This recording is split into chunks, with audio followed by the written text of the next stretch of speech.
કરીએ શરૂઆત મંગલાચરણની સાથે. આજે આપણે મંગલાચરણનો અનુવાદ પણ લેવાના છીએ કે એક્ઝેક્ટલી છે શું સમજવું બહુ જરૂરી છે. શરૂઆત કરીએ. ઓમ અજ્ઞાનતિમિરાન્ધસ્ય જ્ઞાનાંજનશલાકયા ચક્ષુરુન્મિલિતમ યેન તસ્મૈ શ્રી ગુરુવે નમઃ. હું ઘોર અજ્ઞાન રૂપી અંધકારમાં જન્મ્યો હતો અને મારા આધ્યાત્મિક ગુરુએ જ્ઞાન રૂપી પ્રકાશ વડે મારી આંખો ઉગાડી. હું તેમને સાદર નમસ્કાર કરું છું. શ્રી ચૈતન્ય મનોભીષ્ટમ સ્થાપિતમ યેન ભૂતલે સ્વયં રૂપ કદા મહ્યમ દદાતિ સ્વપદાંતિકમ. જેમણે આ ભૌતિક જગતમાં ચૈતન્ય મહાપ્રભુની ઈચ્છા પરિપૂર્ણ કરવા માટેના પ્રચાર કાર્યની સ્થાપના કરી છે એવા શ્રીલ રૂપ ગોસ્વામી પ્રભુપાદ મને ક્યારે તેમના ચરણ કમળમાં આશ્રય આપશે? ખૂબ સરસ રીતે અહીંયા ક્વેશ્ચન પૂછેલો છે. વંદેહમ શ્રી ગુરુ શ્રી યુતપદ કમલમ શ્રી ગુરુન વૈષ્ણવાંશ્ચ શ્રી રૂપમ સાગર જાતમ સગણ રઘુનાથાન્વિતમ તમ સજીવમ. હું મારા આધ્યાત્મિક ગુરુના ચરણારવિંદમાં તથા સર્વ વૈષ્ણવોના ચરણમાં સાદર પ્રણામ કરું છું. હું શ્રી રૂપ ગોસ્વામી તથા તેમના જ્યેષ્ઠ ભાઈ સનાતન ગોસ્વામીને તેમજ રઘુનાથ દાસ તથા રઘુનાથ ભટ્ટ, ગોપાલ ભટ્ટ તથા શ્રીલ જીવ ગોસ્વામીના ચરણ કમળમાં પ્રણામ કરું છું. સાદ્વૈતમ સાવધૂતમ પરિજન સહિતમ શ્રી કૃષ્ણ ચૈતન્ય દેવમ.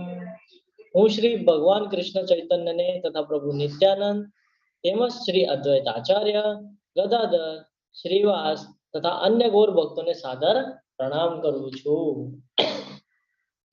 શ્રી રાધાન કૃષ્ણ પાદાન સગણ લલિતા શ્રી વિશાખાન્વિતાંશ્ચ. હું શ્રીમતી લલિતા તથા વિશાખા સખીઓ સહિત શ્રીમતી રાધારાણી અને શ્રી કૃષ્ણને સાદર પ્રણામ કરું છું. હે કૃષ્ણ કરુણા સિંધો દીનબંધો જગતપતે ગોપેશ ગોપિકા કાંત રાધાકાંત નમોસ્તુતે. હે વાલા કૃષ્ણ, આપ સતપ્ત જનોના મિત્ર છો અને સૃષ્ટિના ઉદ્ભવ સ્થાન છો. આપ ગોપીઓના સ્વામી તથા રાધા રાણીના પ્રિયતમ છો. હું આપને સાદર દંડવત પ્રણામ કરું છું. સપ્ત કાંચન ગૌરાંગી શ્રી રાધે વૃંદાવનેશ્વરી વૃષભાનુસુતે દેવી પ્રણમામી હરિ પ્રિયે. તપેલા સુવર્ણ સમાન દૈહિક કાંતિ ધરાવતા વૃંદાવનના મહારાણી રાજા વૃષભાનુના પુત્રી તથા ભગવાન કૃષ્ણને અત્યંત પ્રિય એવા હે રાધારાણી, હું આપને સાદર પ્રણામ કરું છું. વાંછા કલ્પતરુભ્યશ્ચ કૃપા સિંધુભ્યૈવ ચ પતિતાનાં પાવનેભ્યો વૈષ્ણવેભ્યો નમો નમઃ. કલ્પવૃક્ષની જેમ સૌ કોઈની ઈચ્છાઓને પૂર્ણ કરી શકે તેવા પતિત જીવોને પાવન કરનારા અને કૃપાના સાગર જેવા સર્વ વૈષ્ણવ ભક્તોને દંડવત પ્રણામ હો. નમો ઓમ વિષ્ણુપાદાય કૃષ્ણ પૃષ્ઠાય ભૂતલે શ્રીમતે જય પતાકા સ્વામિન ઇતિ નામિને નમ આચાર્ય પદાય નિતાય કૃપા પ્રદાયિને ગૌર કથા દામદયા નગર ગામ તારિણે. નમો ઓમ વિષ્ણુપાદાય કૃષ્ણ પૃષ્ઠાય ભૂતલે શ્રીમતે ભક્તિ વેદાંત સ્વામિન ઇતિ નામિને નમસ્તે સારસ્વતે દેવે ગૌરવાણી પ્રચારિણે નિર્વિશેષ શૂન્યવાદી પાશ્ચાત દેશ તારિણે. જય શ્રી કૃષ્ણ ચૈતન્ય પ્રભુ નિત્યાનંદ શ્રી અદ્વૈત ગદાધર શ્રીવાસાદિ ગૌર ભક્ત વૃંદ. હું શ્રી કૃષ્ણ ચૈતન્ય પ્રભુ નિત્યાનંદ શ્રી અદ્વૈત ગદાધર શ્રીવાસ વગેરે સર્વ ભક્તોને સાદર પ્રણામ કરું છું. હરે કૃષ્ણ કૃષ્ણ કૃષ્ણ હરે હરે રામ હરે રામ રામ રામ હરે હરે. હરે કૃષ્ણ. ખૂબ સરસ અધ્યાય 15 પૂર્ણ પુરુષોત્તમ યોગ. જેવી રીતે આપણને કર્મયોગ અને પછી હજી એક કર્મયોગ આવે છે, એ કર્મયોગને શું કહેવાય છે? કૃષ્ણ ભાવનાયુક્ત કર્મ. એવી રીતે અત્યારે આપણે જ્ઞાનમાં છીએ અને જ્ઞાનમાં આપણને એક ચેપ્ટર આવેલું છે પૂર્ણ પુરુષોત્તમ યોગ. કોને કહેવાય પૂર્ણ પુરુષોત્તમ યોગ? યોગનો અર્થ શું જાણ્યો આપણે? જોડાણ. કોની સાથે? તો કે પૂર્ણ પુરુષોત્તમ. કોણ છે? તો કે ભગવાન શ્રી કૃષ્ણ. એમની સાથેનું જોડાણ. આજે આપણને એક એવું જ્ઞાન મળશે જે આપણને ક્લિયરન્સ આપશે. આની પહેલા તો આપણને મળેલું જ છે કે ભૌતિક જગત છે શું, એ બધું આપણને ખબર છે, પણ આ ભૌતિક જગત થી કેવી રીતે અલગ થવાનું છે અને આપણો અને ભગવાનનો સંબંધ શું છે ને, એ આજે ફરીથી આપણને ક્લિયર થશે. એટલે અધ્યાય છે નાનો, પણ સમજીએ તો ખૂબ મહત્વનો અધ્યાય છે. પહેલો શ્લોક છે ભગવાન દ્વારા, અને આજ આપણે સમજવાનું છે કે આ એક્ઝેક્ટલી છે શું. શરૂઆત કરીએ. શ્રી ભગવાન વાચ ઉદ્વમૂલમ અધમ શાખમ અસ્વસ્થમ પ્રાહુરભ્યયમ છંદાસી યસ્ય પર્ણાની યસ્તમ વેદ સ વેદવિદ. પૂર્ણ પુરુષોત્તમ પરમેશ્વર બોલ્યા, એમ કહેવાય છે કે એક શાશ્વત અશ્વત્થનું વૃક્ષ છે જેના મૂળ ઉપરની તરફ અને શાખાઓ નીચેની તરફ છે, તથા તેના પાંદડા વેદ મંત્રો છે. જે મનુષ્ય આ વૃક્ષને જાણે છે તે વેદોનો જ્ઞાતા છે. આપણને ક્ષેત્ર ક્ષેત્રજ્ઞ ખબર છે. શું છે ક્ષેત્ર ક્ષેત્રજ્ઞ? કોણ કહેશે? હરે કૃષ્ણ. હરે કૃષ્ણ. હરે કૃષ્ણ પ્રભુજી. હરે કૃષ્ણ. હા બોલો માતાજી. પ્રભુજી, ક્ષેત્ર એટલે આપણું શરીર અને ક્ષેત્રજ્ઞ એટલે એમાં રહેલો આત્મા. ઓકે. આપણે અને આપણે એક એક્ઝામ્પલ જોયું હતું. શું એક્ઝામ્પલ જોયું હતું? કે આપણો જે પ્લોટ અથવા જમીન હોય એનું આપણને જે મૂળ માલક હોય એને ખબર હોય, અને બીજું ગવર્મેન્ટ ઓફિસને ખબર હોય. એવી જ રીતે આ જે શરીર છે એને કોણ જાણે છે? તો આપણે ખાલી પોતાને જાણીએ છીએ, પણ પરમાત્મા તો દરેકને જાણે છે ને. તો આપણે ઉદાહરણ દ્વારા સમજવાનો પ્રયત્ન કર્યો હતો. જ્ઞાન અને જ્ઞેય. તો જે જ્ઞાન આપણને આપ્યું હતું એ જ્ઞાનને જાણનાર એને જ્ઞેય કીધેલું હતું. તો અહીંયા પણ આપણને શું કહે છે કે જે આ વેદોને જાણી જાય છે એ આ બધું સમજી શકે છે. શું બધું સમજી શકે છે? તો એક અશ્વત્થનું વૃક્ષ છે, બરાબર ને? આ જે વૃક્ષ છે એનું કેવી રીતે ઓલું છે? તો કે એના જે મૂળિયા છે એ ઉપરની તરફ છે. હવે એવી રીતે કોઈ દિવસ આપણે જોયું છે મૂળિયા ઉપરની તરફ? મૂળિયા તો નીચે જમીનમાં હોય. અહીંયા એ જ સમજાવી રહ્યા છે કે કેવી રીતે સમજવાનું છે. તો કે જેના મૂળ ઉપરની તરફ છે અને શાખાઓ નીચેની તરફ છે. આવું ચિત્ર આપણને ક્યાં જોવા મળે? કે મૂળ ઉપરની તરફ અને શાખા નીચેની તરફ. એક ટાઈમ જોવા મળે. એક ટાઈમ આપણે પાણીમાં એનું પ્રતિબિંબ જોઈએ ત્યારે ને, એક વાર જ્યારે ત્યારે આપણે ઝાડ ઉપર ચડી અને ઊંધા લટકીએ ત્યારે. ખરું બોલ. તો જ્યારે આપણે એ પ્રતિબિંબ જોઈએ ને ત્યારે આપણને ખબર પડે. તો એ શું છે ખબર છે? એક્ઝેક્ટલી આધ્યાત્મિક જગત અને ભૌતિક જગત. અત્યારે આપણે જે ભૌતિક જગતમાં રહીએ છીએ એમાં જે વૃક્ષ છે ને એ ભૌતિક જગતમાં દેખાઈ રહ્યું છે. એને જો આપણે ઉલટું જોઈએ તો એ આધ્યાત્મિક જગત થઈ જાય છે કે મૂળ ઉપરની તરફ છે. શું છે મૂળ? ભગવાન કૃષ્ણ એ મૂળ છે, એ ઉપરની તરફ છે. અને અહીંયા શું કે છે કે જે પાંદડાઓ છે એ પાંદડા શું છે? બધા વેદ મંત્રો છે. એટલે આપણે આગળ જે કાંઈ પણ શાસ્ત્ર આવેલા છે એ શાસ્ત્રો છે, અને શાસ્ત્રો દ્વારા આપણે ઉપર જવાનું છે. કઈ બાજુ? તો કે મૂળ તરફ જવાનું છે. અત્યારે આપણે ભૌતિક જગતમાં જ્યાં વૃક્ષ જોઈએ તો મૂળ નીચેની તરફ હોય છે, પણ આધ્યાત્મિક જગતમાં આ નથી, ઉલટું સમજવાનું છે આપણે. જો અહીંયા આપણને બતાડી દીધું છે કે આપણે અત્યારે છે ક્યાં? આપણે ભૌતિક જગતમાં છીએ, પણ આપણે જવાનું ક્યાં છે? તો કે આધ્યાત્મિક જગતમાં જવું છે. અને આધ્યાત્મિક જગતમાં જવું હોય તો મૂળિયા ઉપર છે. તો આપણે આ જે પાંદડા છે આ પાંદડાના સહારે જવું પડશે. સીધા સીધા આપણે પહોંચી જવાના નથી. આ પાંદડા એટલે જે જ્ઞાન આપણને મળે છે આ શાસ્ત્રોનું જ્ઞાન લઈને અને એના ઉપર ચાલીને પછી આ શાખાઓથી લઈને પછી આપણે મૂળ સુધી પહોંચવાના છીએ. એટલે આપણે હંમેશા યાદ રાખવાનું છે. એક અશ્વત્થનું વૃક્ષ હંમેશા આપણે ભૂલવાનું નથી. આગળ વધીએ. આ વૃક્ષની શાખા નીચે અને ઉપરની તરફ વિસ્તરે છે. ભૌતિક પ્રકૃતિના 3 પ્રકારના ગુણો દ્વારા પોષણ પામે છે. તેની ડાળીઓ ઇન્દ્રિયના વિષયો છે. આ વૃક્ષના મૂળ નીચે પણ જાય છે અને તે માનવ સમાજના સકામ કર્મથી બંધાયેલા છે. અહીંયા શું સમજાવી રહ્યા છે?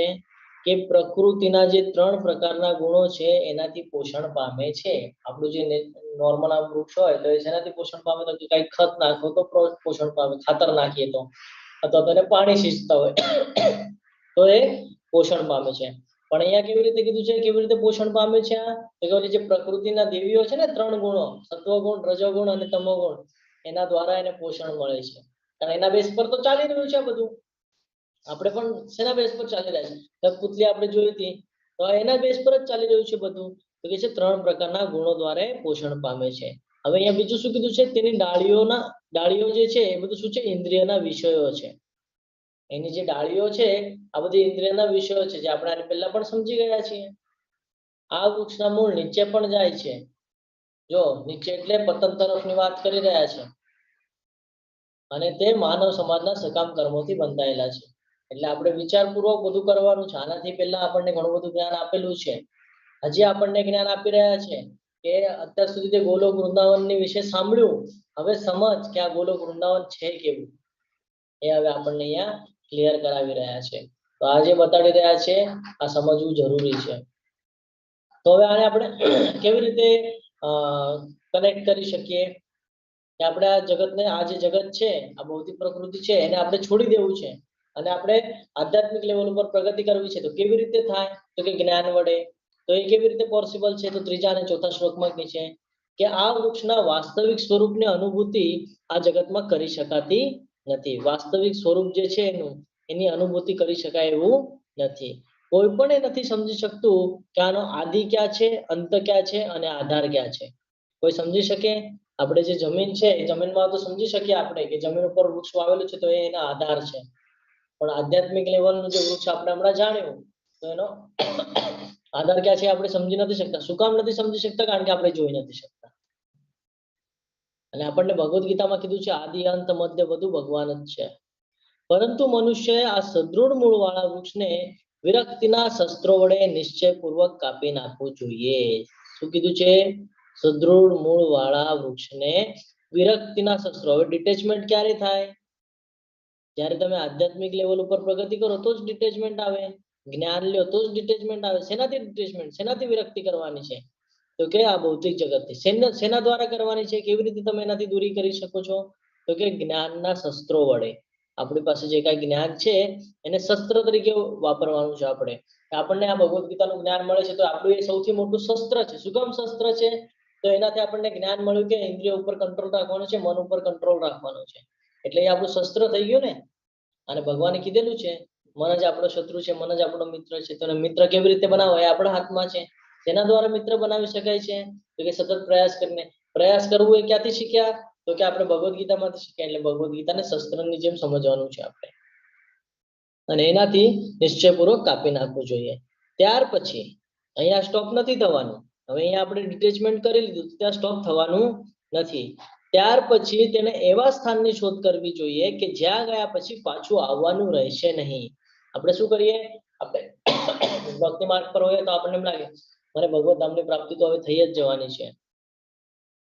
14 લોક જોયા ને, પૃથ્વીથી ઉપરના જે લોક હતા, દેવલોક, બ્રહ્મલોક, ત્યાં સુધી પણ આપણે પહોંચી શકીએ છીએ. એવું નથી કે સીધા ગોલોક વૃંદાવન પહોંચી જવાના છે. એટલા માટે અહીંયા કહેવામાં આવેલું છે કે એના પછી એવા સ્થાનની શોધ કરવી જોઈએ કે જ્યાં ગયા પછી પાછું આવવાની જરૂર ન પડે. એટલે ગોલોક વૃંદાવન જવાની વાત કરે છે. એકવાર ગોલોક વૃંદાવન પહોંચી ગયા ત્યાંથી પછી ફરી પાછા આવવાની જરૂર પડતી નથી. કેમ નથી પડતી? કોણ કહે છે કેમ આવવાની પાછી જરૂર નથી પડતી ગોલોક વૃંદાવન ગયા પછી? હરે કૃષ્ણ પ્રભુજી. હરે કૃષ્ણ. આપણે જન્મ મૃત્યુ જરા વ્યાધિના ચક્રમાંથી મુક્ત થઈ જઈએ એટલે. હા, આપણે જન્મ અને મૃત્યુ શાશ્વત ધામ છે એટલા માટે ને.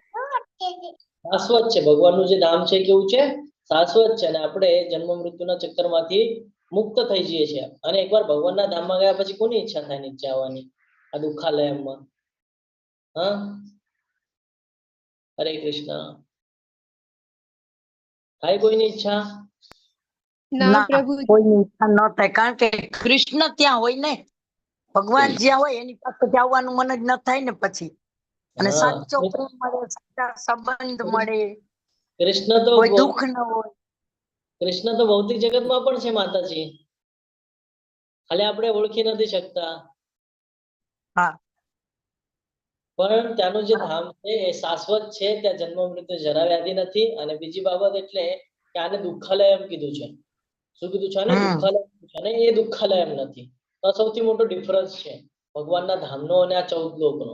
કે તમે 14 લોકમાં કયા પણ લોકમાં જશો ને તો તમે ભોગ જ ભોગવવાના છો અને તમારા ઇન્દ્રિયો ઉપર કંટ્રોલ રહેવાનો નથી. જ્યારે તમે ભગવત ધામની પ્રાપ્તિ કરશો તો ત્યાં તમને કોઈ પ્રકારનું કહીએ ને કોઈ જ પ્રકારની ચિંતા કરવાની જરૂર નથી. ત્યાં તમને બધું અવેલેબલ છે અને આનાથી બધું અલગ જ હશે ત્યાં. અહીંયા તો બી આપણને એટલું બધું કઈ જોવા નથી મળતું, એનાથી બધું કઈક અલગ જ નજારો જોવા મળવાનો છે. તો કોઈની ઈચ્છા નહીં થાય કે ત્યાંથી પાછા દુઃખાલયમાં આવી જાય. સંસાર અહીંયા દાવાનળ છે, સંસાર દાવાનળ. હા હરિબોલ. એટલે જ તો આપણે આરતી કરીએ છીએ ત્યારે સવારે સ્ટાર્ટિંગ જ એનાથી છે ને. આગળ વધીએ. ત્યાર પછી એવા સ્થાનની શોધ કરવી જોઈએ કે જ્યાં ગયા પછી આવવાનું રહેશે નહીં અને ત્યાં તેને પૂર્ણ પુરુષોત્તમ પરમેશ્વરનું શરણ લેવું જોઈએ કે જેમનાથી અનાદિકાળથી દરેક વસ્તુનો આરંભ થાય છે તે જ વિસ્તાર પણ થાય છે. આ આપણને પહેલા પણ સમજમાં આવેલું છે. હવે આપણે ફરીથી આ બંને જગત વિશે થોડું થોડું જાણવાનો પ્રયત્ન કરીએ કે ભૌતિક જગત છે શું અને આધ્યાત્મિક જગત છે શું. તો આપણને હજી ક્લિયરન્સ આવશે કે આપણે હજી પણ ક્યાં ફસાયેલા છીએ. કારણ કે ભગવાને આપણને આનાથી પહેલા પણ આ બધું યાદ અપાયું હતું કે આપણે ક્યાં ફસાયા છે, કેવી રીતે ફસાયા છે. એ પછી પણ આપણામાં સુધારો થયો નથી એટલે ફરીથી આપણને કહીએ ને આપણે હિન્ટ અપાવી રહ્યા છે, ફરીથી યાદ અપાવી રહ્યા છે. ત્યારે મેં તને આમ કીધું તું ભૂલી ગયો, ફરીથી યાદ અપાવી દઉં તને, એમ ફરીથી યાદ અપાવે છે આપણને. તો આધ્યાત્મિક વિશ્વ છે એ કાયમી છે, એ નષ્ટ થવાનું નથી. જ્યારે કે ભૌતિક જગત છે, ભૌતિક જગત એટલે 14 લોકની વાત થઈ રહી છે, એ વાસ્તવિક છે અને અસ્થાયી છે. ક્યારે પણ એ નષ્ટ થવાનું છે. આપણને ખબર છે કે એનો સમય પૂરો થશે એટલે એ નષ્ટ થશે અને પાછું નવું ક્રિએટ થશે. આધ્યાત્મિક વિશ્વમાં ફરક એ છે કે ભૌતિક જગતમાં જે પ્રેમ હોય છે પ્રેમ નથી હોતું, એક પ્રકારની વાસના હોય છે ઇન્દ્રિય તૃપ્તિ માટે કે એની માટે આપણે કરતા હોઈએ છીએ. જ્યારે કે આધ્યાત્મિક વિશ્વમાં સાચો પ્રેમ હોય છે. આધ્યાત્મિક વિશ્વમાં જે સુખ છે એ સાચું સુખ છે કારણ કે ત્યાં જન્મ મૃત્યુ જરા વ્યાધિ છે નહીં. અને ભૌતિક જગતમાં જે કાંઈ પણ આપણને સુખ મળે છે બધું કામ ચલાવ સુખ છે. કોઈ વ્યક્તિ એમ ન કહી શકે કે હું આજીવન સુખી જ છું. જે કેટલો પણ કરોડપતિ રહેવા દો, કેટલો પણ કહીએ ને આપણે વ્યવસ્થિત રહેવા દો, દરેકના જીવનમાં દુઃખ તો આવેલું જ છે. એટલે ભૌતિક જગત અને આધ્યાત્મિક જગતમાં બહુ મોટો ડિફરન્સ છે કે એકવાર આધ્યાત્મિક જગતમાં પહોંચી ગયા પછી આપણને કોઈ દિવસે દુઃખી થવાનો ચાન્સ જ નથી આવતો કારણ કે આપણને ખબર છે બધું ટેમ્પરરી છે. આ જે કાંઈ પણ થઈ રહ્યું છે આપણી સાથે બધું ટેમ્પરરી છે, એ જ્ઞાન હોય છે. જ્યારે કે ભૌતિક જગતમાં રહીએ તો શું થાય કે થોડા સમય માટે ખુશી થાય અને પછી પાછા આપણે દુઃખી થઈ જઈએ છીએ, મૂડ સ્વિંગ થઈ જાય ને આપણે કહીએ છીએ, તો એવી સિચ્યુએશન નિર્માણ થાય છે. આગળ જોઈએ આધ્યાત્મિક વિશ્વ કોઈ ઉદાસી નથી. કેમ તો ભગવાન સાક્ષાત સામે છે અને સેવા કરવાનો આપણને મોકો મળે છે. ઉદાસ થવાનો તો વિષય જ આવતો નથી, એના બદલ આસક્તિ જ નથી. જે જોઈએ છે બધું ત્યાં અવેલેબલ છે. તો જ્યારે બધું આપણી પાસે હોય તો આપણને કઈ ઈચ્છા હોય કે ન હોય, તો ઈચ્છા જ્યારે હોય નહીં તો એ ઈચ્છા કહીએ ને આપણે એ ભંગ થવાનો કઈ ચાન્સ જ નથી આવતો. ને ઈચ્છા ભંગ નહીં થાય તો ઉદાસી થવાની છે કે કે નથી થવાની. જ્યારે કે ભૌતિક જગતમાં કેવું છે કંઈક ને કંઈક પામવા માટે આપણે ઈચ્છા વ્યક્ત કરતા હોય છે, પૂરી ન થાય એટલે આપણે ઉદાસ થઈ જતા હોઈએ છીએ. એટલે આ સૌથી મોટો ડિફરન્સ છે. હજી એક ડિફરન્સ સૌથી મોટો કયો છે તો કે 4 વાસ્તવિક સમસ્યાઓ જે હમણાં આપણે ચર્ચા કરી રહ્યા હતા. કઈ સમસ્યા છે 4 વાસ્તવિક સૌથી મોટી ભૌતિક જગતમાં? હરે કૃષ્ણ પ્રભુજી. જરા જન્મ વ્યાધિ. મૃત્યુ જરા વ્યાધિ.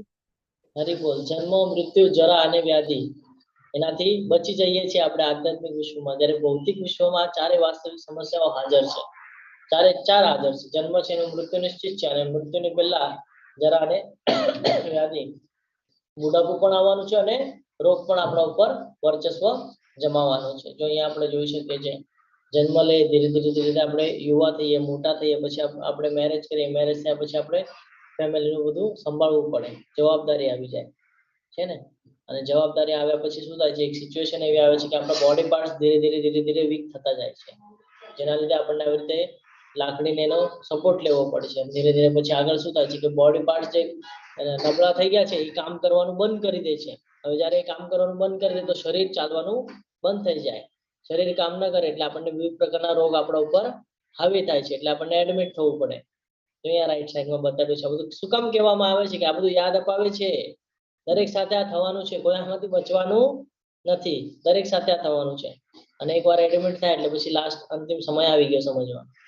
આ બોડી હવે અહીંયા છોડવાનો સમય આવી ગયો છે. પછી બોડી છોડી દે છે ને આત્મા પછી આગળના એના કરેલા કર્મ અનુસાર આગળના ગતિ તરફ વધે છે. હવે એ સદગતિ તરફ જાય છે કે દુર્ગતિ તરફ જાય છે એના આજે પાછળ અહીંયાથી ત્યાં અહીંયા સુધી જે કર્મ કર્યા ને, અહીંયાથી સ્ટાર્ટ કરીને અહીંયા સુધી જે કર્મ કર્યા એના બેઝ પર છે બધું. આ જે તબક્કાઓ છે 6 તબક્કામાંથી દરેક મનુષ્ય જાય છે. તો આ જે 6 તબક્કા છે એમાંથી અહીંયા સુધી જે તબક્કા આવી ગયા ને એના ઉપર ડિપેન્ડ કરે છે કે આ આત્મા શું ભોગવવું પડશે, સારું કે ખરાબ. સાચું સંગઠન શું છે?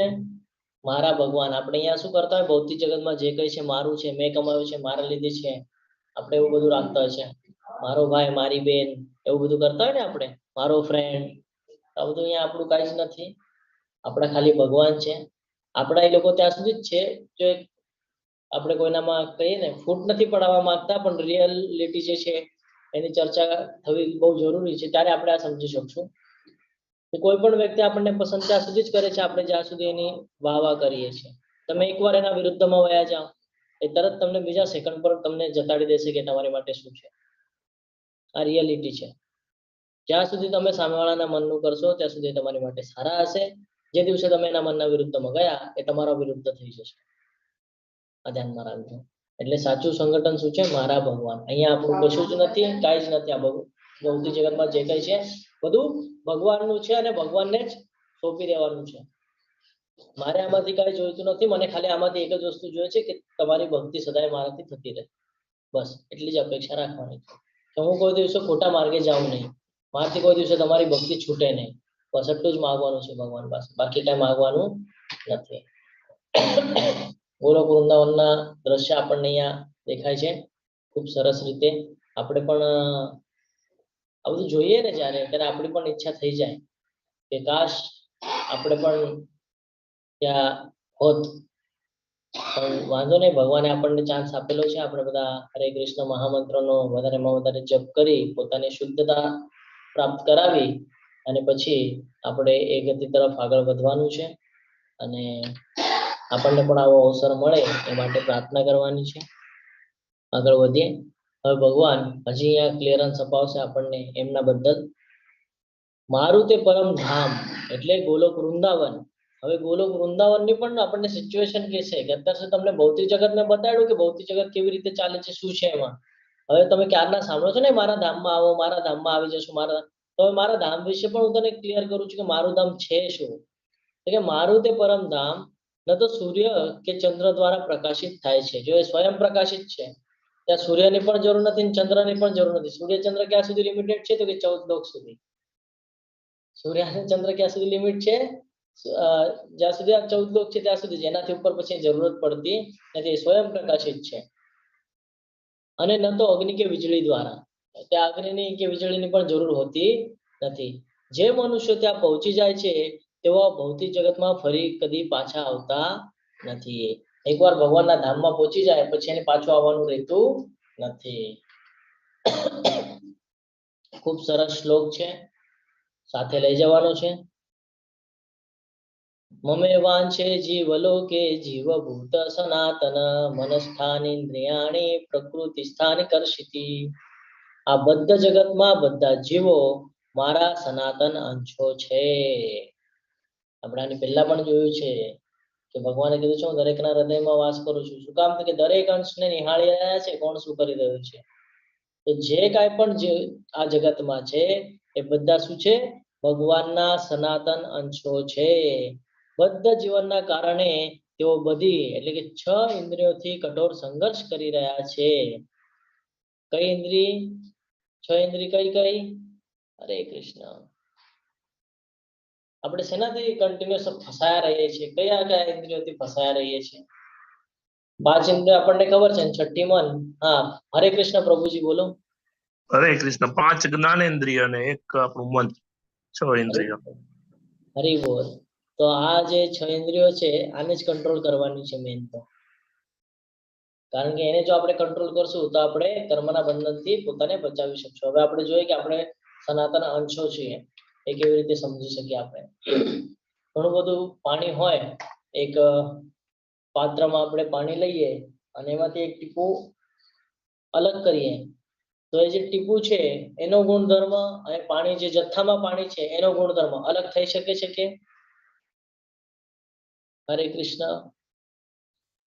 ના ના ન પ્રભુ. થઈ શકે ન થઈ શકે નથી થઈ શકતું, નથી થઈ શકતું. ગ્લાસમાં પાણી લઉં, બરાબર, ગ્લાસને આખો ભરીને હું પાણી લઉં, એમાંથી જરાક પાણી હું બીજા ગ્લાસમાં કાઢી લઉં, તો આ પાણી અને આ પાણી એક જ કહેવાય કે અલગ અલગ કહેવાય? એક જ કહેવાય. આપણે પણ એવી જ રીતે છીએ. આ જે હમ ટીપુ છે, આ ટીપુ તરીકે આપણે છીએ, અને આ જથ્થામાં છે એ ભગવાન છે. એટલે હંમેશા યાદમાં રાખવાનું છે. હવે આના પછીથી સામેવાળા સાથે વાત કરતા વખતે બહુ વિચારપૂર્વક વાત કરવાનું છે કે એ પણ ભગવાનનો અંશ છે. આપણે બોલશું સામે પણ ભગવાન જ છે. આ આપણે ભૌતિક જગતમાં નથી સમજી શકતા, કારણ જ્ઞાન નથી. પણ જ્યારે આપણે કોઈકને કંઈક બોલી જઈએ છીએ ને, આ બધું કર્મના બંધનમાં આપણને એટલા માટે બાંધે છે. અને કેવી ભૂલ થઈ જાય તો કે આપણે ભગવાનના અંશ છીએ, એમ સામેવાળી વ્યક્તિ પણ ભગવાનનો અંશ છે. એટલા માટે ભગવાન આપણને પાછળ સમજાવી રહ્યા હતા કે બધાને એક સમાન નજરે જો, તો તારાથી ભૂલ નહીં થાય. જો તું ભૂલી જઈશ તો તું કોઈને પણ કાંઈ પણ બોલવા માંડીશ અને પછી તું કર્મના બંધનમાં ફસાઈ જઈશ. હજી એક ઉદાહરણ સાથે સમજીએ આપણે, તો અહીંયા આપણને બતાડ્યું છે અગ્નિ છે, બરાબર ને? આ અગ્નિ જ્યારે પેટેલું હોય તો એમાંથી તણખલા ઉડતા હોય, નાના નાના નાના, આપણે જોયું છે. તો આ જે તણખલા છે આ આપણે છીએ, અને આ જથ્થામાં છે આ ભગવાન છે, સચ્ચિત અને આનંદ, બરાબર? જીવંત અસ્તિત્વ છે, ગુણવત્તામાં સમાન છે, પરંતુ જથ્થામાં નથી. અને આ જથ્થામાં છે. તો આ ડિફરન્સ છે આપણા અને ભગવાન વચ્ચે. તો આપણે બધા કોણ છીએ? ભગવાનના સનાતન અંશો છીએ. આ આપણે હંમેશા યાદ રાખવાનું છે. આવું આટલું સરસ જ્ઞાન આપણને બીજા કોઈ શાસ્ત્રમાં આપવામાં આવશે નહીં. આ ખાલી ભગવદ્ ગીતામાં જ મળે છે. આગળ વધીએ. હવે કેવી રીતે આપણું કહીએ ને બોડી સ્ટ્રક્ચર જે છે આપણું, એક વખતથી બીજા એમાં કેવી રીતે જઈ રહ્યું છે, એટલે આ આત્મા ટ્રાન્સફર થઈ રહી છે આપણને ખબર છે. પણ શેના લીધે થાય, કેવી રીતે થાય છે, તો એ પણ એ ક્લિયર કરે છે કે જેવી રીતે પવન સુગંધથી એક સ્થળેથી બીજે સ્થળે લઈ જાય છે, બરાબર, તેમ જીવ આ જગતમાં પોતાના જીવનના જુદા જુદા ખ્યાલોને એક શરીરમાંથી બીજા શરીરમાં લઈ જાય છે. આ પ્રમાણે તે એક શરીરને ધારણ કરે છે અને પછી તેને ત્યાગીને બીજું શરીર ગ્રહણ કરે છે. આ બોડીના અંદર રહેલા વિચાર, આ બોડીના અંદર રહી ગયેલી ઈચ્છાઓ એ બીજા શરીરમાં જ ગયા પછી પૂરી કરવાનો પ્રયત્ન કરે છે. સમજો ફરીથી શું કહી રહ્યા છે. જેવી રીતે સુગંધ એક જગ્યાએથી બીજી જગ્યાએ જાય છે, એવી જ રીતે આ શરીર છોડ્યા પછી અહીંયાની જે બાકી રહી ગયેલી ઈચ્છા છે, બાકી રહી ગયેલા કર્મ છે, એ બધા આગળ ટ્રાન્સફર થાય છે, કેરી ફોરવર્ડ થાય છે. એટલે બહુ વિચારપૂર્વક કર્મ કરવાના છે, બહુ વિચારપૂર્વક આપણી ઈચ્છાઓ રાખવાની છે. જેવી ઈચ્છા રાખશો એવું આગળની ગતિ મળશે, જેવી ઈચ્છા રાખશો એવું આગળનું આપણને બહુ ભોગવવા પડશે.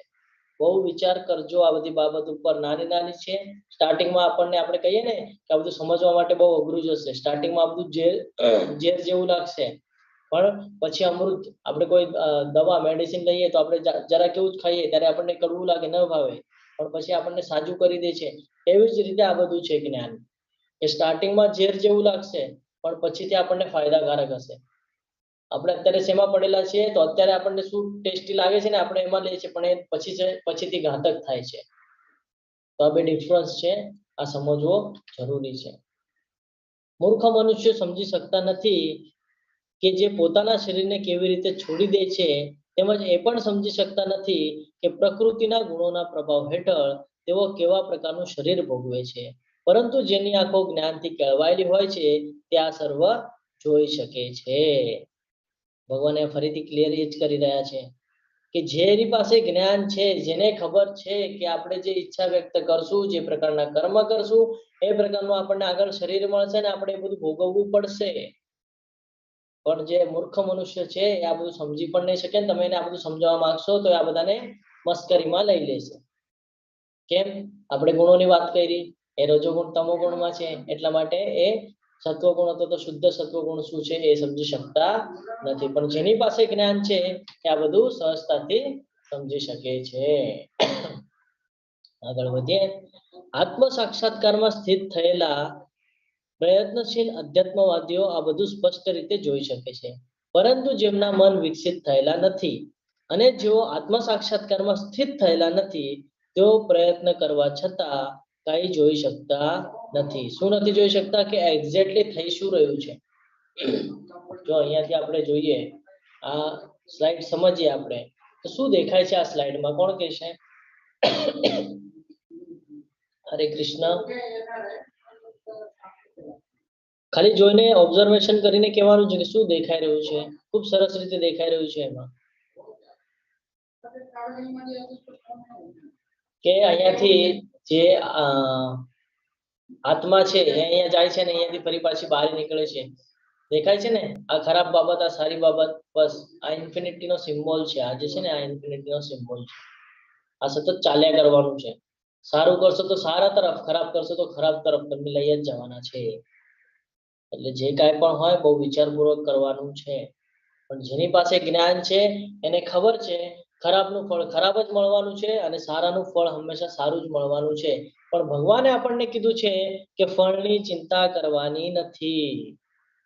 ફળ હું આપીશ, તું ખાલી તારું નિયત કર્તવ્ય કર્મ કર.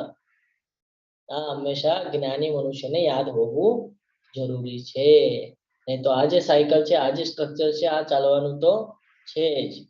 એમાં ક્લિયર આપણને બતાડેલું છે. જો નીચે પણ દેખાય છે ને, જળથી ધીરે ધીરે પૃથ્વી પર અને પછી પૃથ્વી પરથી ધીરે ધીરે પાછું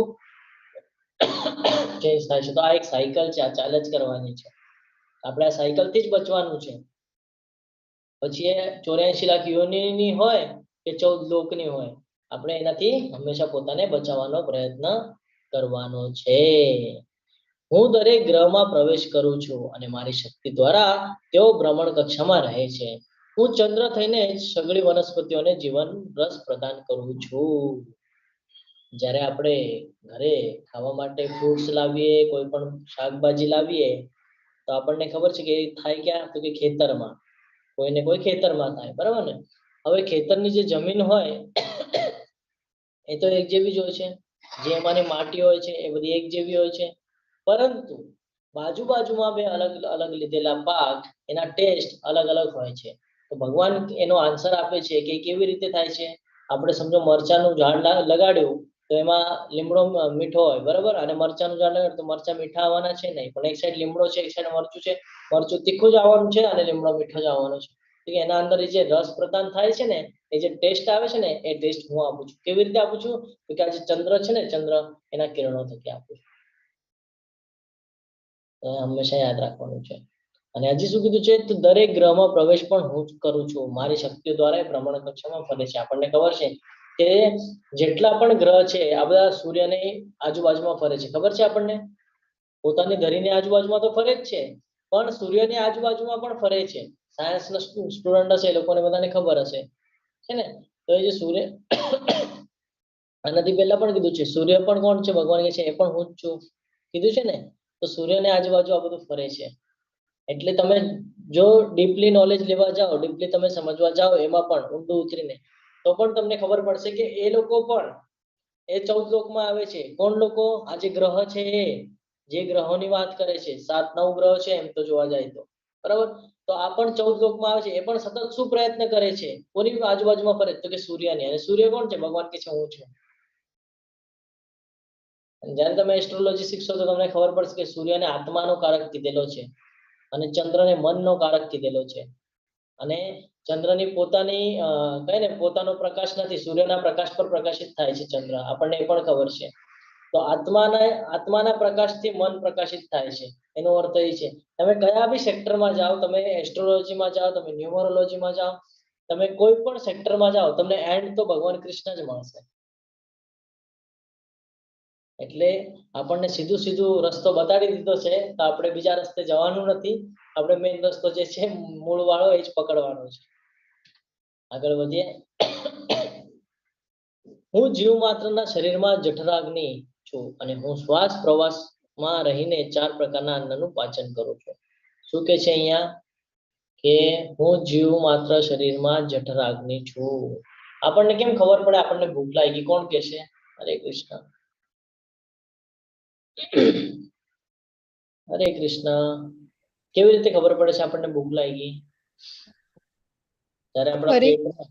હા બોલો માતાજી, બોલો માતાજી. હરે કૃષ્ણ. આપણા જઠરમાં એસિડ નું સ્ત્રાવ થવા લાગે ત્યારે.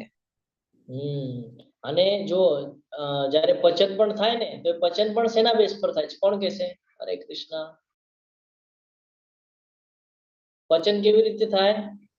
કયું કયું થાય તો પચન થાય છે? હરે કૃષ્ણ. હરે કૃષ્ણ પ્રભુજી. બોલો.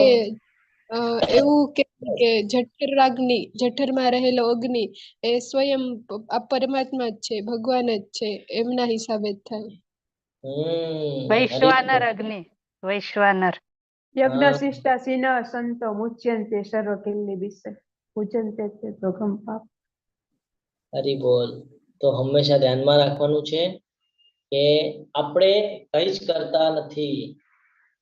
એનો અર્થ શું કે આ જે બોડી છે, આ બોડી ભલે કંઈ પણ કરે છે પણ એ આપણા લીધે થઈ રહ્યું નથી. આ બધું ભગવાન દ્વારા થઈ રહ્યું છે. સમજવાનો પ્રયત્ન કરજો. ફરી ફરી સમજાવું છું.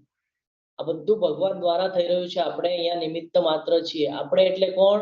બીજા અધ્યાયમાં શીખ્યા છે આત્મા. ખાલી ભોગ ભોગવી રહી છે. અહીંયા આપણને એમ થાય કે ભૌતિક જગતમાં હું બહુ એન્જોય કરું છું, કે હું બહુ આમ છે. આપણે કાંઈ જ નથી. આપણે ખાલી ભોગ ભોગવી રહ્યા છીએ, બીજું કાંઈ જ નથી કરી રહ્યા. બધું ભગવાનના ઈચ્છાથી, ભગવાનના ઈશારા પર થઈ રહ્યું છે. એટલે હજી બી સમય છે. પોતાને સમજી જાઓ, ઓળખી જાઓ અને ભક્તિ માર્ગ સ્વીકારી લ્યો.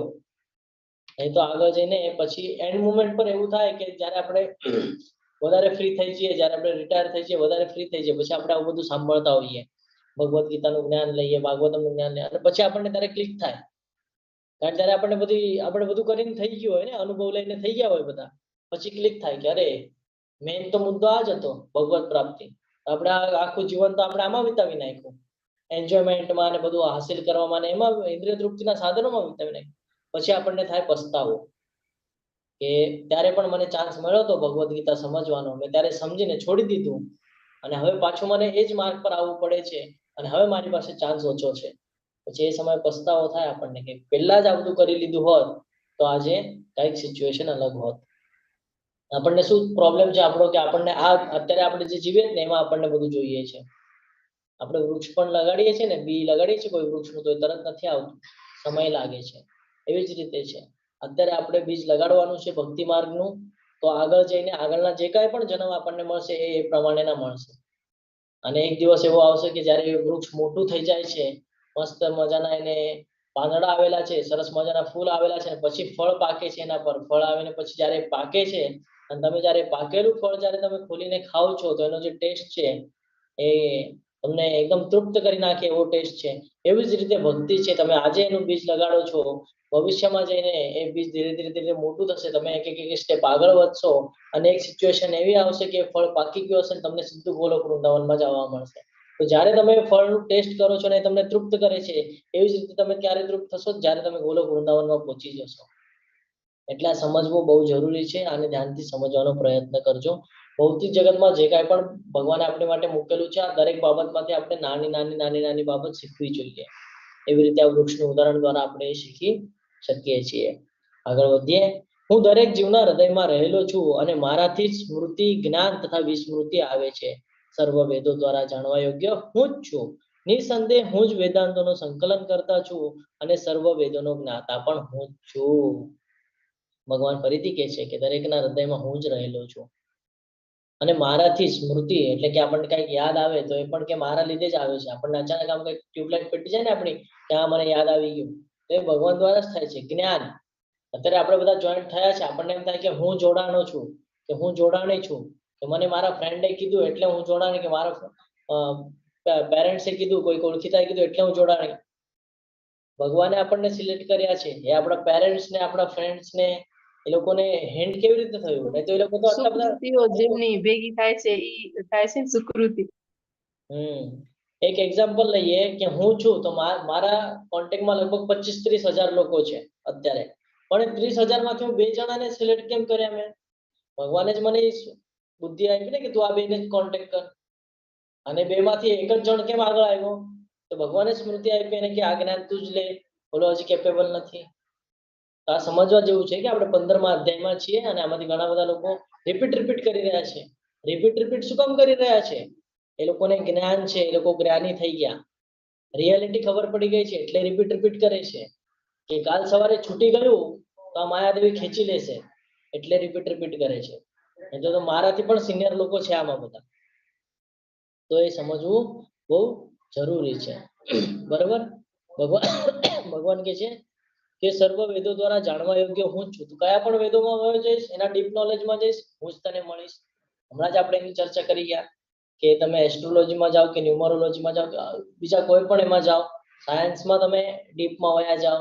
સાયન્સ પણ હવે તો માનતું થઈ ગયું છે ધીરે ધીરે.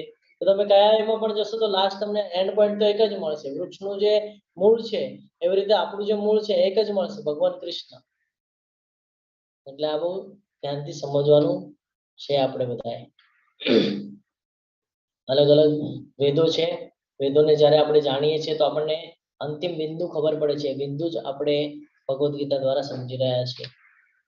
ધ્યાન ચૂકશો નહીં. ફરીથી અહીંયા આપણને આ સ્ટોરી કહેવામાં આવેલી છે કે જ્યારે દ્રોણાચાર્ય આ બધાને શીખવે છે, જ્ઞાન આપે છે, એ પછી એમને એક્ઝામ લે છે. જેમ અત્યારે આપણે આખું વર્ષ ભણીએ અને પછી વર્ષના અંતે એક્ઝામ લઈએ છીએ, તો એવી રીતે અહીંયા પણ એક્ઝામ લેવામાં આવી હતી. અને એમને ધ્યાન કોના ઉપર હતું તો કે અર્જુન ઉપર. શું કામ? તો કે એમનો લાડકો શિષ્ય હતો, તો ધ્યાન અર્જુન ઉપર જ હતું કે શું આન્સર આપે છે, નિપુણ છે કે નહીં, ક્ષમતા વાળો છે કે નહીં, મેં શીખવાડ્યું છે એને જ્ઞાત છે કે નહીં, બધું જાણવા માટે પૂછે છે. એક વૃક્ષની સામે ઉભા કરે છે અને પૂછે છે કે આમાંથી તમને વૃક્ષ પર શું શું દેખાય છે, તમારે કહેવાનું છે. કોઈક કે પાંદડા દેખાય છે, કોઈક કે મને ફૂલ દેખાય છે, કોઈક કે ફળ દેખાય છે, કોઈક કે પક્ષી દેખાય છે. પક્ષી સુધી તો ઠીક હતું, પણ વાત એમ હતી કે અર્જુનનો હજી આન્સર નહોતો આવ્યો. એમનું ધ્યાન અર્જુન તરફ જાય છે. અર્જુનને પૂછે છે, અર્જુન તને આના પર શું દેખાય છે? અર્જુનનો જવાબ સાથે લઈ જવાનો છે અને આપણે પણ એના પર ચાલવાનું છે. અર્જુન કહે છે કે મને પક્ષીની આગ દેખાય છે. જે ધનુર્ધારી હોય ને એને સીધો નિશાનો જ દેખાય. એમ આપણે પણ આપણો નિશાનો ચૂકવાનો નથી. આપણો નિશાનો શું છે? ભગવાન કૃષ્ણ, ગોલોક વૃંદાવન. તો આજુબાજુમાં ઘણું બધું એવી સિચ્યુએશન નિર્માણ થશે કે આપણું ધ્યાન ભટકાવશે. આપણા ફેમિલી મેમ્બરમાં એવી સિચ્યુએશન નિર્માણ થાય કે તું આ શું કરે છે, એ નથી કરી રહ્યા. ફરીથી સમજજો, જે કાંઈ પણ થઈ રહ્યું છે એ નથી કરી રહ્યા. આ પ્રકૃતિના જે ગુણો છે એના દ્વારા થઈ રહ્યું છે. સમજવાનો પ્રયત્ન કરજો. અને એનાથી જો બચાવવું હોય તો આપણે આપણો ધ્યેય ક્લિયર રાખવો પડશે કે કાંઈ બી થઈ જાય મારે ભક્તિ છોડવી નથી. હા, તમે વે ચેન્જ કરી શકો છો ભક્તિ માટેનો. આપણને 9 ભક્તિ આપેલી છે, તો તમે વે ચેન્જ કરી શકો છો, પણ ભક્તિ કોઈ પણ પરિસ્થિતિમાં છૂટવી જોઈએ નહીં. એકવાર છૂટી ગઈ પાછી કનેક્ટ કરવા માટે બહુ મહેનત લાગી જાય છે અને કનેક્ટ કરી શકાતું નથી. એવા ઘણા બધા દાખલા છે, ઘણા બધા ઉદાહરણ છે, લાઈવ ઉદાહરણ છે આપણી પાસે એવા ઘણા બધા કે જેમણે એકવાર ભક્તિ માર્ગ પર આવેલા છે, હવે કોન્ટેક્ટ કરીને કહે છે કે મારે પાછું જોડાવું છે, પણ નથી પોસિબલ થતું. આ સિચ્યુએશન છે.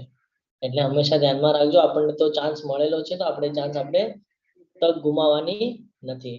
જો કોઈ મનુષ્ય સંશય રહિત થઈને મને પૂર્ણ પુરુષોત્તમ પરમેશ્વર તરીકે જાણે છે તો તે બધું જાણનારો છે.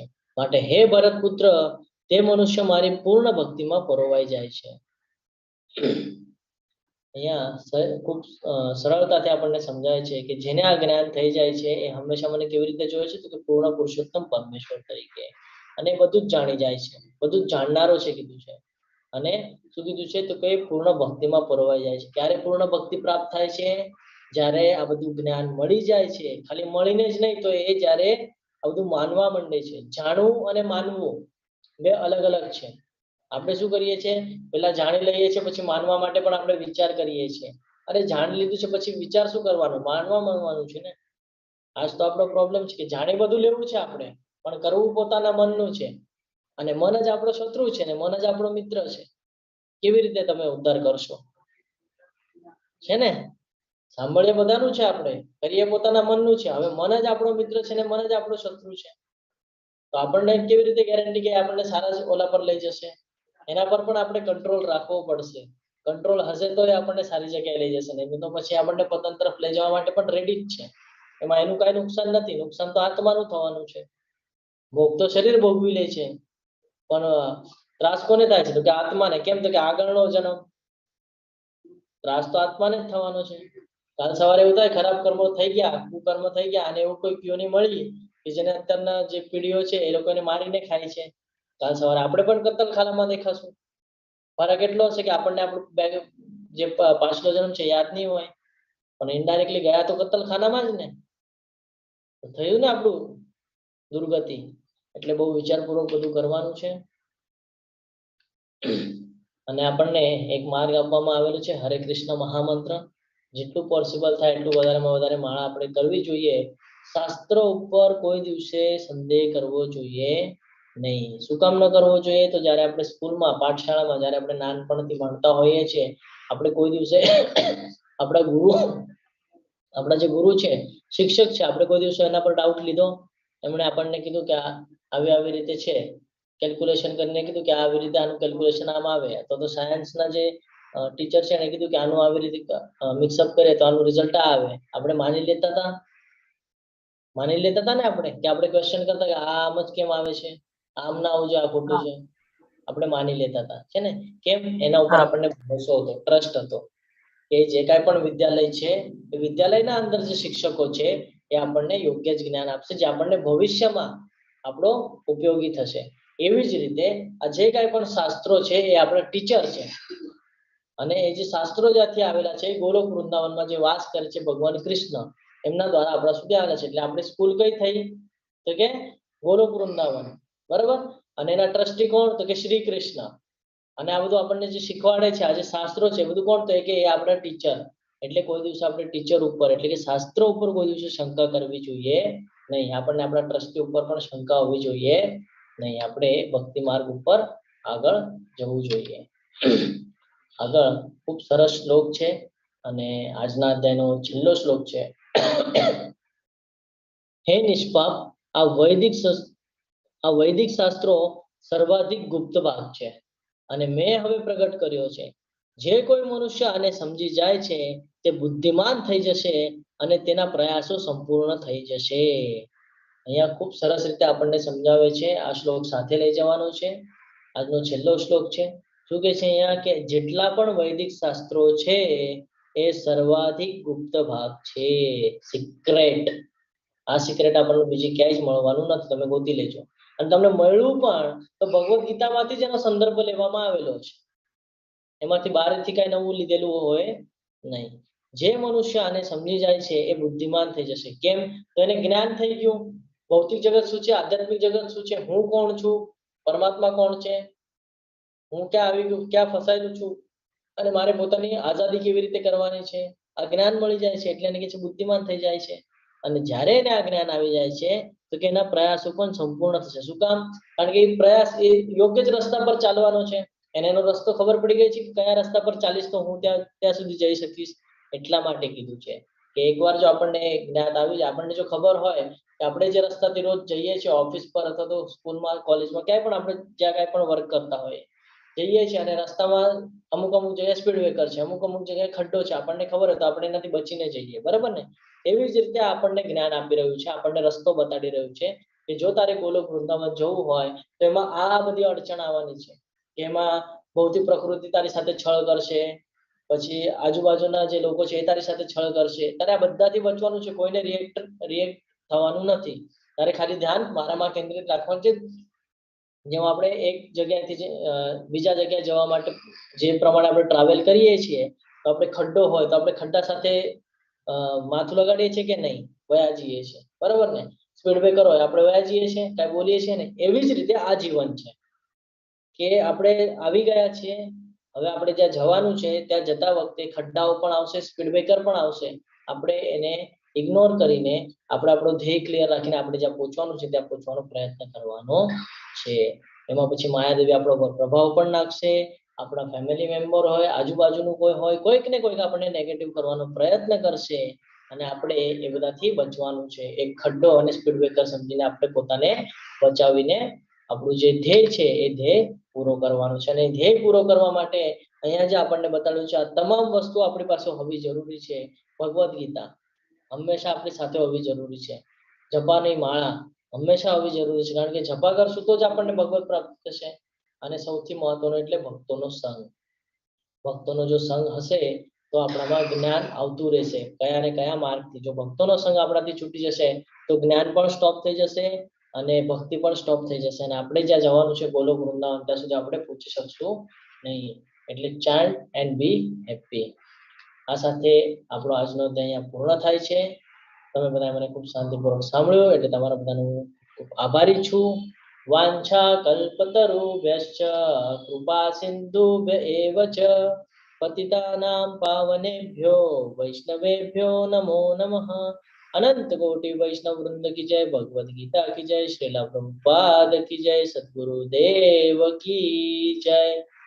हरे कृष्ण हरे कृष्ण हरे कृष्ण कृष्ण हरे हरे हरे राम हरे હરે રામ हरे હરે રામ राम રામ राम રામ